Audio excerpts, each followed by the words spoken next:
Hi, everybody. Welcome back to Found. When we left off with a decision that's not great.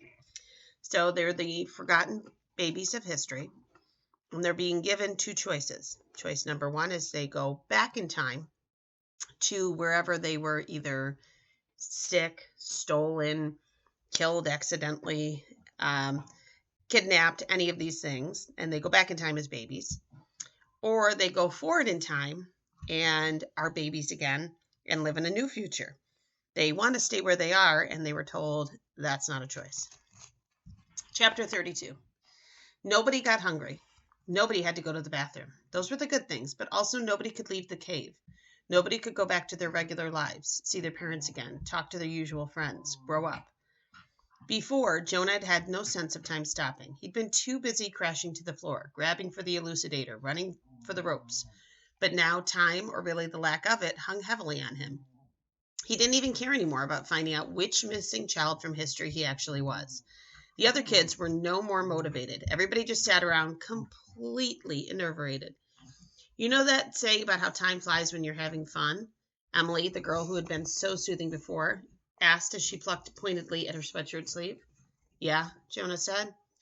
Well, I thought the opposite of that was like the last 5 minutes of math class where the teacher's going on and on about decimals, she said.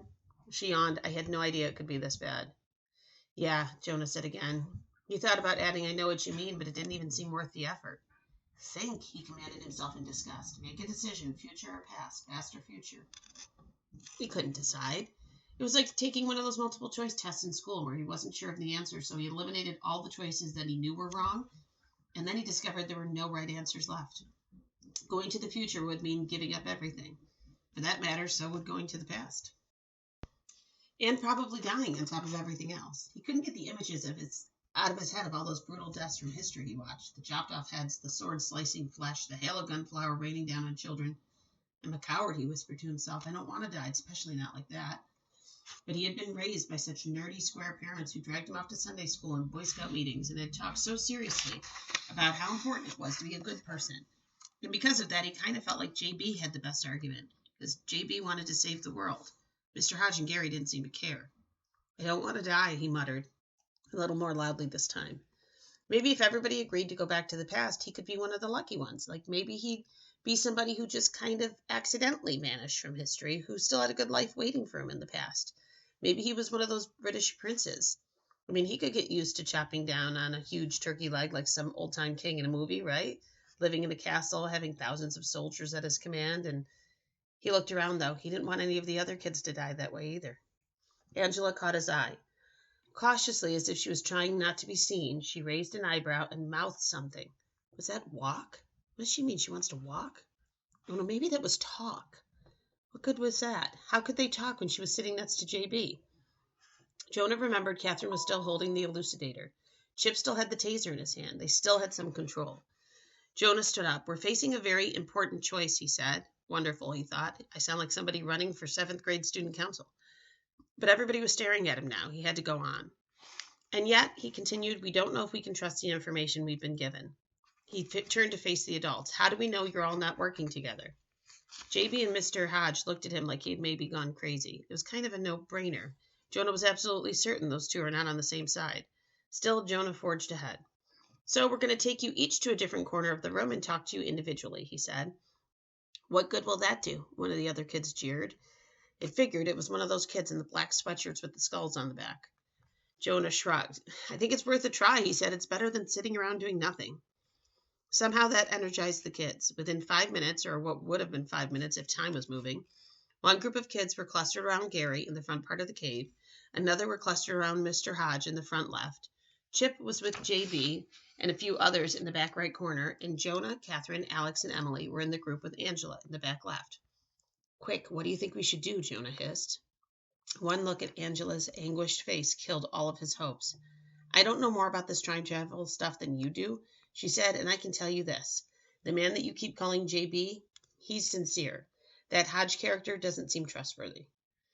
Great. Jonah had managed to figure that all out by himself anyway. What's JB's real name? Catherine said. Names in the future are weird, Angela said. I cannot pronounce it. It's something like Alonzo Alfred Alozoius Keita. I think you should probably just keep calling him JB. How far in the future are we talking about? Emily asked. He won't tell me that either, Angela said. He said I've already been contaminated enough. She grinned. He said I was supposed to marry a plumber and have 5 kids. I told him, I don't think so. He must have me mixed up with somebody else. Jonah closed his eyes for a minute. Maybe JB and Hodge and Gary had Jonah mixed up with somebody else, too. Wouldn't it be nice to just have ordinary birth parents, confused high school kids maybe who realized they weren't mature enough to raise a child themselves? Where did you go that day at the library? Catherine asked Angela. Jonah saw you disappear. You mean like earlier this afternoon? Angela asked. No, that was 3 weeks ago, Catherine said. Angela just stared at her in disbelief. Get out. Really? She said. She shook her head. This time stuff really messes with your mind. Honestly, to me, it was like an hour ago, maybe an hour and a half. Jonah squinted at her. 3 weeks ago felt like an hour to you, he said. Well, because I wasn't in time, as JB calls it, Angela said. He took me to this place called the Outer Time, where we could spy on all of history. It's kind of hard to describe, but it was kind of like being in an airplane looking down on everything happening down on the ground. Or I don't know, kind of like Google Earth, where you can focus in close on one spot and then zoom out and get a broader view. So JB and Hodge and Gary can zip back and forth through time, Jonah said, with a sick feeling in the pit of his stomach. They could go back and, I don't know, tackle me as I was walking out of the cave a little bit ago, sending me back or forward in time that way. That feeling of hopelessness was starting to come back. He pictured himself being sent back and forth endlessly as JB and Hodge were fighting over him for centuries. No, Angela said, it doesn't work that way. There's something else that JB called a paradox of the doubles. No one can live through a particular time more than once. So, for example, there couldn't have been 2 or 3 copies of JB jumped up in from 2 or 3 different times, waiting in the back of the cave to attack Gary. There couldn't be 2 or 3 copies of me either. That made Jonah feel a little better. And, Angela continued, I don't pretend to understand this, but because of your plane crashing into our time where it didn't belong, it changed lots of people's lives, and because of that, we've all been living what's known as damage time. Kind of like a nuclear wasteland, maybe. When Mr. Hodge said that he couldn't get to you for 13 years, he really meant it. Like time travelers couldn't get in and out for a long time, and they could only see little moments in time, like some birthday party where you drink a lot of Mountain Dew, Jonah. Jonah flushed with embarrassment. I was only 10, he wanted to protest, but Angela was still explaining. And then when they could get in, she said, it was only in little tiny spots they called points of damage, like places where the pain of that time damage was most intense. Catherine, Jonah, do you know how you saw JB at Mr. Reardon's office, how he appeared and disappeared? Yeah, Jonah said, and Catherine just nodded. That's because those were the only spots he could go to. Mr. Reardon was standing in the bathroom when he found out about the plane landing, and his boss was standing by that desk when he learned that the plane disappeared, so those were openings for JB, Angela said. But the other janitor came into the waiting room, the guy who gave me the Mountain Dew. Well, that guy is actually a janitor for the FBI, Angela said. JB just bribed him to help. At least that meant that the other janitor wasn't still hiding in the back of the cave waiting to jump into action. Or probably not anyway. So when JB gave us a file of names, what did he want us to do with it? Jonah asked. Well, he was trying to temporarily increase the damage so he could get closer to you, Angela said. He didn't really think you'd be enterprising enough to take pictures of the files and the phone numbers and meet with me. Catherine was grinning. I'm the one who thought about taking pictures, she whispered to Emily, even though Emily probably had no idea what we were talking about. But all your expertise, or all your enterprise just gave Gary an opening to try to grab you at the library, Angela added. We had too many people in the same room at the same time with a connection to that mysterious plane. And then you had these printouts of witnesses and survivors list. I don't understand how it works, but apparently it made a huge doorway. Catherine's grin faded a little. Jonah was still trying to put it all together. So who sent the letters, JB or Hodge? They each sent one, Angela said. Again, both trying to get in to get close to you. But they were racing each other, so they wrote those letters in the 1990s on ancient computers programmed for automatic printout. They routed their message through the mailrooms of giant corporations, so your letters went through machines that set up automatically to stuff envelopes with bills or credit card offers. But the letters were in plain white envelopes, Jonah said. Yep, they programmed that too, Angela said. That worked the way they wanted to, but the old computers cut off part of their message, so they had to use other methods too. Well, that was probably why they resorted to putting Post-it notes on adoption papers, Jonah thought.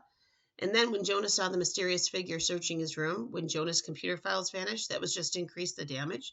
Each unexplained event had made Jonah and Chip and Catherine more paranoid and worried and scared. Had the other kids faced similar mysteries? Did it even matter who had done anything at this point, JB or Hodge? Angela was still talking. It took JB a long time to figure out that Hodge had chosen the adoption conference to steal you back, she said.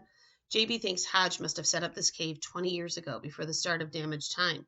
He just had to trust that everything would stay ready. Then Hodge and Gary broke hundreds of rules, arranging for all the kids to move here so that they could pick up everyone at once. JB had to scramble to find all the addresses by looking at property records from the future. Jonah felt dizzy trying to figure out all the connections. Future, past, the words didn't have the same meanings he had always counted on. In this strange new framework, the future could be the past, and the past could be the future, and oh, I see, Catherine said, as if she understood everything. That's why it looked like the FBI knew where Daniela McCarthy's new address was going to be before her parents had even made an offer on the house. Angela nodded. We're going to stop there.